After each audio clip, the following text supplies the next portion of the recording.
I'm sure you all are sick and tired of hearing the term GOAT. For those of you that might not know, this stands for the greatest of all time.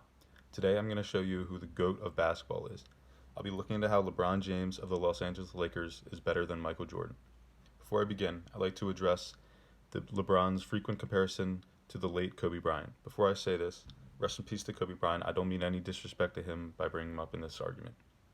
If you watch basketball, you know LeBron is a better and more complete player than Kobe. However, if you don't watch or understand basketball, the stats will do the job for you. According to Aaron Jacobowitz of Bleacher Report, LeBron averages more points, rebounds, assists, and steals than Kobe.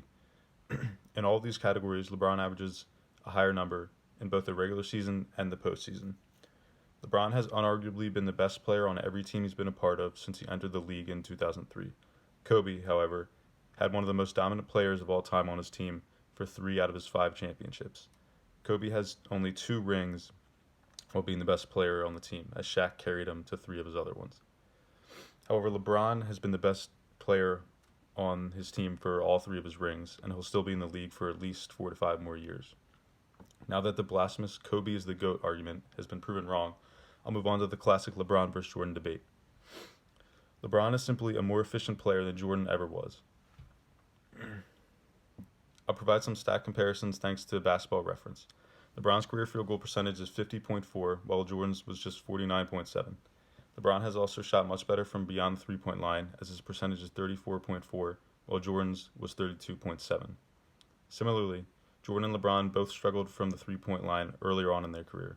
It took Jordan 5 years to even hit the 20% mark from 3, which is not a good percentage at all, and it took him 6 years to reach 30%. While LeBron has never really been considered a good shooter, he's been improving recently, and he's averaged over 30% from three-point line over his career every single year besides his rookie year where he shot 29%.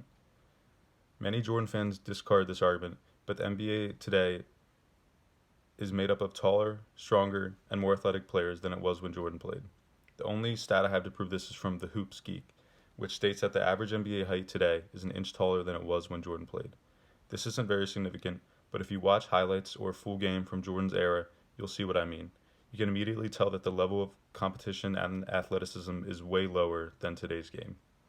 Anyways, the point is, LeBron has faced much more competition thus far in his career than Jordan ever had. In the 2016 NBA Finals, LeBron beat the best NBA team we've ever seen. He and his hometown Cleveland Cavaliers became the first team to ever come back from a 3-1 series deficit in the NBA Finals, and they did it against the Golden State Warriors, who had the best regular season record ever, the infamous 73-9 and no ring season. The main argument that Jordan fans use to prove he's the GOAT is his NBA Finals record compared to LeBron's. Even though Jordan's final record is 6-0 while LeBron's is 3-6, how are people going to punish LeBron for reaching 3 more finals than Jordan, while his career is likely, as I said, to have at least 4 to 5 years left? People often just say this comparison is LeBron's record versus Jordan's record. Jordan and LeBron have always been the best players on a team, but they're not alone. Jordan had an amazing supporting cast behind him, as he had legends like Scottie Pippen and Dennis Rodman lining up with him. LeBron has been quite unlucky and has had some awful supporting cast over his career, where he's had his teammates get injured. In the 2015 NBA Finals against the Golden State Warriors, LeBron's 2 best teammates were injured either in that playoffs or in that series against the Warriors, and he had to face this amazing Golden State Warriors team with a really bad supporting cast.